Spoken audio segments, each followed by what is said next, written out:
Hi everybody. So this is a very important topic that for some reason, I don't know why, but I feel led to talk about it. I've gotten 3 separate messages today from completely different people with completely different, truly horrific stories that revolve around YouTube and YouTube Kids. And so, you know, the gist of it in each of the story is that the children are watching something and learning how to self-harm. And on something that you perceive as a safe platform like YouTube Kids, that should really only have family-friendly content on it. So one of the things I really kind of want to talk about is the importance of having really honest conversations with your kids at a very young age. And so one of the things that is really great about YouTube is that there is a lot of family-friendly content, and there are some fantastic content creators and families out there that are family-friendly, have faith incorporated, and truly are safe to let your kids sit down and watch. And it's a platform that's helping families all over the world monetize what they're doing, and enables moms and dads to stay home with their kids, and it's just a real unique opportunity. However, like with any advancement in technology, there are some real dangers to it, and I think that there's a real issue that we as parents face, is really having conversations that really shouldn't probably happen until teen years with 6, 7, 8, 9-year-olds about things like self-harm, or just the reality of death in a really weird way. And it's sometimes a little morbid to have that conversation at a young age. So I wanted to talk about how I've done that with Liberty, and just some things that I think that have been helpful for us. And so one of the things that we did, and I noticed this when we started watching YouTube, and again, there's great channels out there. One that I think is really safe and is really entertaining to watch even as an adult is called Funnel Vision, and it follows Funnel Dad and Funnel Mom and their 3 kids. And so, Liberty knows these kids like they're her best friends, and has watched these kids grow up over the last 2 or 3 years. And so that really was our entry point into YouTube and YouTube Kids, and that family has been a real blessing to ours.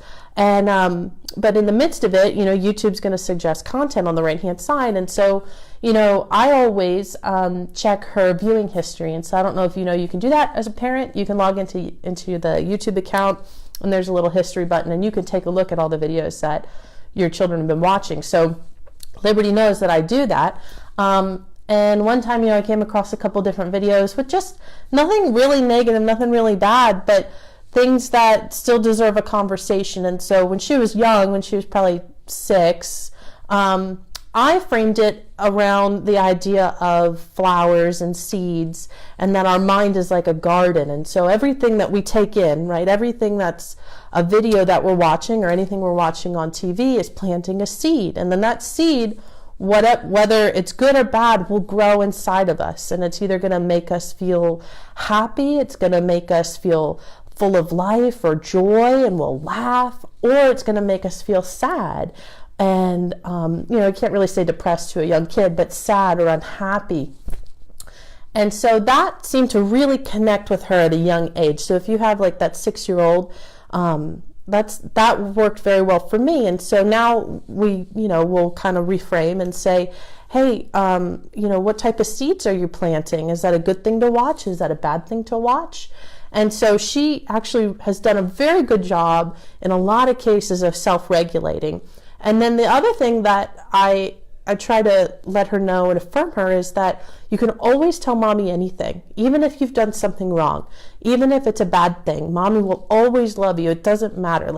And the truth is, I think every mother feels this way, that it's like you can murder someone and I'll still love you. But the reality is I want her to know that so she can always be honest. And so there are times when she's like accidentally clicked on one, and she'll tell me, and I can tell if it's true or not, because you can go into the YouTube history and see, how much of this video has she watched? Was it just a click and then a back out? Did she watch a majority of it? And so there's integrity there, and then she knows that I'm actually able to check. Another thing that we've had a conversation with early on with Liberty is just the concept that not every thought is your own. And so just because you have a thought doesn't mean that that's you thinking it. And I know that's kind of a weird way to frame it. And if you're not a Christian, it's even weirder. But the worldview that I share and that Larry shares and what we've raised her with is that there's really two opposing forces at work in the earth, that there's God who's there for good and speaks life and purpose and destiny and hope and joy over you. And then there's the devil. And so, I've told her at a young age, the devil comes to do three simple things. He comes to kill, steal, and destroy.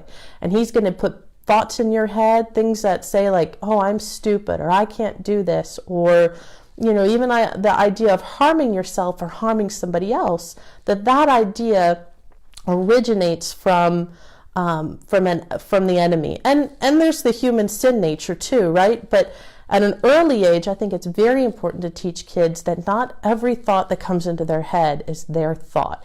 And so when you have a thought that comes through that says, you're stupid, or hurt yourself, or mommy doesn't love you, or daddy doesn't love you. I mean, the reality is when you believe that there is a devil in the earth, the reality is he doesn't care that kids are young. People are people to him. And so I think that's one of the hardest things, right? If there's one thing that makes me cry out to have the Lord return and, to forego mercy for the rest of the earth, is when children are harmed in one way or another. Either children harming children or adults harming children, is that innocent factor. And so the devil does not care if this is a baby, a 2-year-old, a 3-year-old, a 5-year-old, a 6-year-old. He does not care.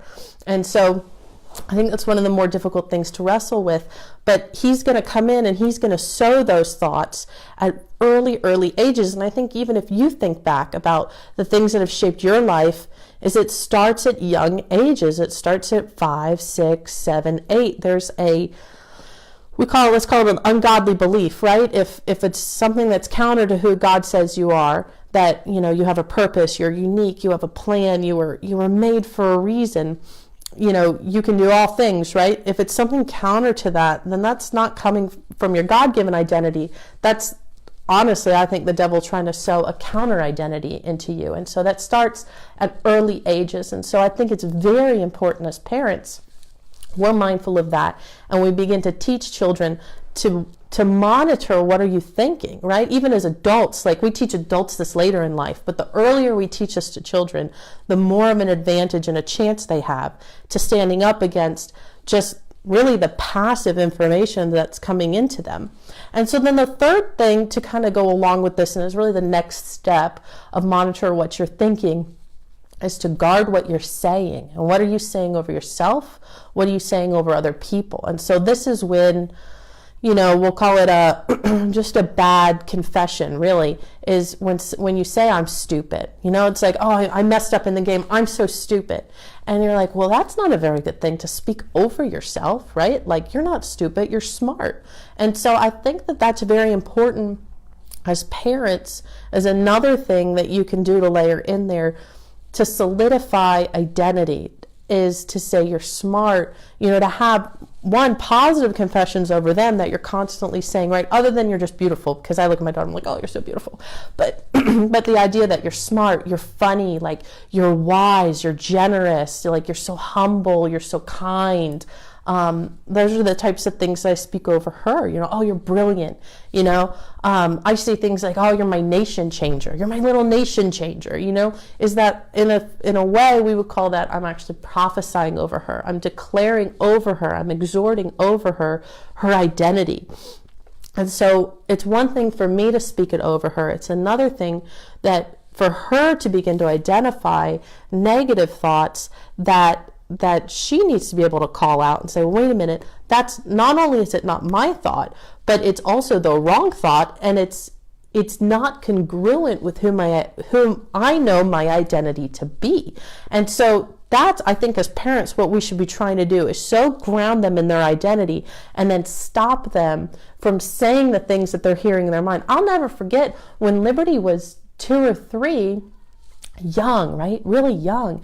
And I'm putting her to bed, and it was one of those days where I was just like, I'm done. And like, I didn't want to sing the songs, I didn't want to do tuck in, and I didn't want to lay there. You know, it's like the whole song and dance with her 2 or 3. And I didn't want to do that. And so I was like, okay, baby, I love you. You know, kiss, go. I'm on my way out. And I hear her in the other room. I'm like sitting there, and I hear her through the baby monitor. And she's like, my mommy doesn't love me. She doesn't love me. And I'm like, wow, like, where does that thought come from? That is not a 2 or 3-year-old's thought. That is something else coming in and whispering in her ear, you know, your mommy doesn't love you. And then it's amazing. And so it starts at young ages. So it's our job to stop in and say, that's not true. Mommy loves you. Just because mommy leaves, mommy is always coming back. I love you. It's not that. I'm just tired, you know? So it's just the intentionality as parents and the responsibility that we have to sow into identity and then help them walk that out in really practical ways at a young age to control what they're thinking and what they're saying. And so now it's to the point where, you know, Liberty's calling other people out on their confessions. It's like, you know, I know this has happened with Grammy a few times, or with me and with Larry, but I just remember, like, with Grammy, she'll be saying something and, you know, like, oh, I'm so stupid. And Liberty's like, Grammy, that's not the right confession. Don't say that about yourself. You're not stupid. You're smart. And so that's the other element, is that when you're raising emotionally healthy children, they're able to be a light to other children and even to adults at times. And we all get in that mode, right? Like, we all get in that, oh, me, poor me. But we have to watch our own confessions. But it's nice to have a little peanut gallery that reminds you to watch your confession. So I just think that I wanted to give like a couple practical tools and things that I've done with Liberty. And then I think too, it's just, we have got to be very intentional with having these conversations earlier and earlier and earlier, because technology is such a blessing in so many ways. I can go live. I could talk to all of you guys about this right now. We can create a community around it, support one another. I mean, it's profound. I mean, we could reach parts of the world with the gospel like this in ways that 10, 15 years ago would never be a possibility. But, you know, it's got a lot of moral implications that we have to wrestle with. And I don't want to go off on a tangent, but I heard Mark Sharona talking about this on Larry's new show that he's got on God TV. And Mark Sharona was discussing this and saying, you know, if the Lord tarries, there's a real reality that pastors are going to have to deal with, you know, 15, 20 years from now when somebody wants to get married to a robot. I mean, what a weird concept that is, right? And I love how, like, my cousin Kristen just jumped on while I was in the middle of talking about this. Kristen, go back and watch the rest of the broadcast. It's a lot better than marrying robots. But the point of it is that there's real moral implications that we're going to have to deal with as parents, as pastors, if the Lord tarries, which I believe he's going to. I mean, who would have thought 100 years ago, do you think they were thinking about, well, you know, if a man wants to become a woman and have gender reassignment, and then, you know, his partner, who's, you know, really a man, wants to become a woman, and they're going to have a baby and he's going to carry it. You know what I mean? Like, do you think pastors were thinking that that was going to be something we were going to have to deal with? Or like pornography all over the internet where it's just a click of a button you can get to? No, they weren't thinking that. So 100 years from now, as we sit here and look forward, I mean, there are some real moral implications that we're going to have to deal with as a church and respond to. So this is one of them, right? This is one of those things 10, 15 years ago. We didn't need to talk about YouTube Kids and, you know, people coming on videos and showing kids how to hurt themselves. You know, all the hate in different comment sections. Like, we didn't have to talk about that. You know, just how there's just I seriously heard 3 very disturbing stories today from 3 different people. And so anyways, I just wanted to get on, and I'm like, this is what we're doing. And I know, you know, I've talked to Liberty about it, but I'm going to have another very direct conversation with her and just talk through and say, you know, no type of self-harm is okay. Like, that is never from God, and just the reality that they have a destiny and a purpose. So anyways, I wanted to be quick and share it all with you guys. and we'll go from there. It's one of these things where I was reading the comment there that YouTube's so dangerous. It is and it's not. I mean, it's really got some amazing families on it, and it just had, as a parent, you have to be so deliberate and so intentional and guard the eye gates and the ear gates of your little people, because the devil walks around like a prowling lion seeking whom he may devour. Not that he can, but whom he may devour. So we have got to protect them and watch out for them. Like I said, I gave a couple of tips of what I'm doing. I'd love to hear what you guys are doing. So if you have some comments you'd like to leave after watching the video of different things, different examples maybe you've used with your own kids of how do you balance, just technology and the gift that it is with all of these different moral challenges that we're going to face as parents. I'd love to know more about it. But guys, have a wonderful rest of the day, and I will talk to you later. Bye.